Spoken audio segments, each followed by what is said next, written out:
क्या हुआ प्रिय? आपका मन इतना शांत क्यों है?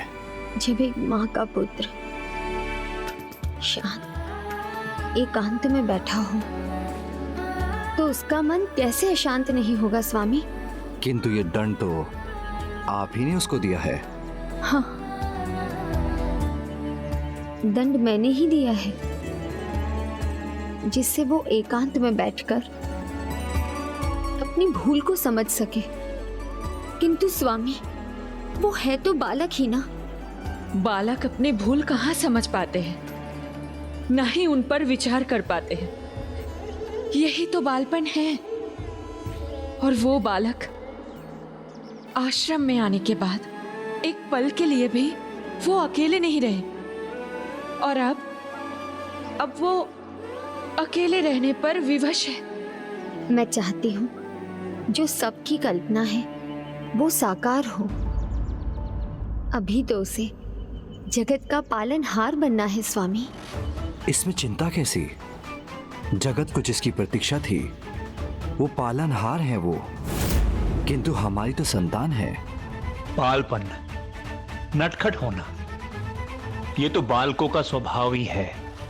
और हमारे गुणेश, वो तो अभी भी बालक ही है। क्या हमें उसके बालपन पर नियंत्रण नहीं रखना चाहिए? नहीं देवी, बालक साधारण हो या दिव्य, अत्यधिक नियंत्रण से उसका अपना व्यक्तित्व निखर ही नहीं पाता। न वो स्वतंत्र रूप से कुछ सोच पाता है, न कुछ कर पाता है।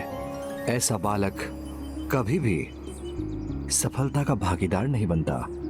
बोते समय बीज को देखकर थोड़ी कहा जा सकता है कि वो कितना बड़ा वृक्ष बनेगा। बढ़ने का अवसर तो उसे देना ही होगा ना। हाँ, किंतु उस बीज को सींचना, उसे उर्वरक देना हमारा दायित्व है। और सिंचाई रूपी मार्गदर्शन या तो उसके माता पिता कर सकते हैं या तो उसके गुरु। और मार्गदर्शन देवी, वो तो सर्वोत्तम ही होगा, क्योंकि गुणेश जगत पिता और जगत माता के पुत्र है। प्रतिभा की शक्ति का उचित मार्गदर्शन ना हो तो वो व्यर्थ हो सकती है, और उचित मार्गदर्शन केवल एक गुरु ही दे सकते हैं।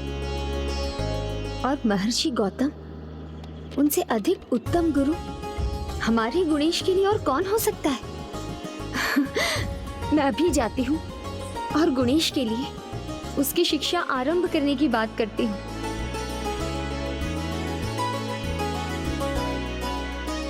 मैं अभी जाकर माता पार्वती को सुझाव देती हूँ कि वो शिक्षा के लिए गुणेश को आपके पास भेजे, तभी गुणेश उचित दिशा में आगे बढ़ेंगे।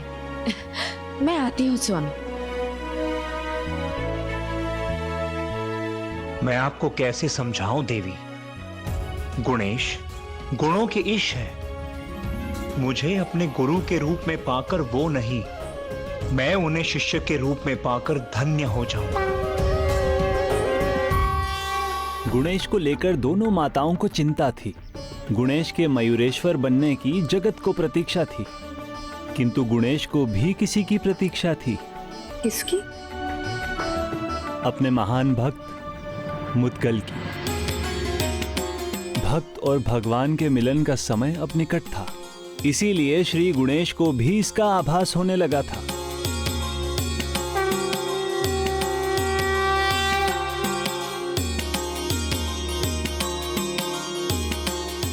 अब कुछ समय बाद गुणेश का दंड समाप्त हो जाएगा। किंतु गुणेश क्या कर रहा है?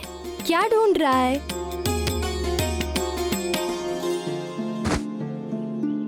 लगता है गुणेश को फिर से भूख लग गई है।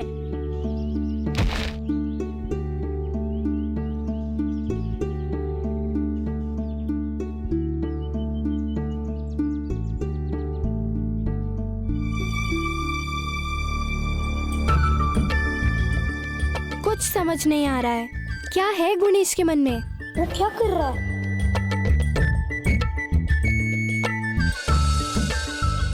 मुझे बड़ी जिज्ञासा हो रही है, सूर्यास्त तक की प्रतीक्षा कैसे करूं?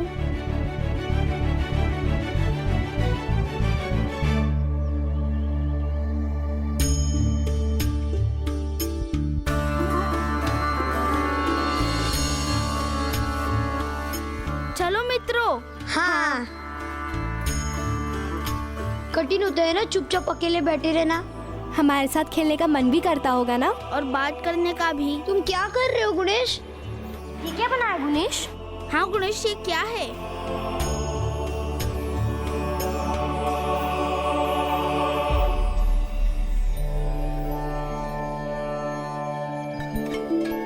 कुछ बोल क्यों नहीं रहे हो? अब तो दंड भी समाप्त हो गया, अब तो कुछ बोलो। ये क्या है गुणेश? भक्त और भगवान को भक्ति के तार से जोड़ने वाला एक तारा। कौन से भक्त? और किन भगवान के? जिनमें सच्ची श्रद्धा हो वो भक्त, और जिन पर श्रद्धा हो वो उसके भगवान। कदाचित आप उचित कहती थी देवी अहिल्या। हाँ माता, एकांतवास का लाभ हुआ है गुणेश जी। सब यही मानते हैं कि भक्त तो भगवान के रंग में रंगते हैं, किंतु यहाँ तो स्वयं भगवान ही भक्त के रंग में रंगने जा रहे थे।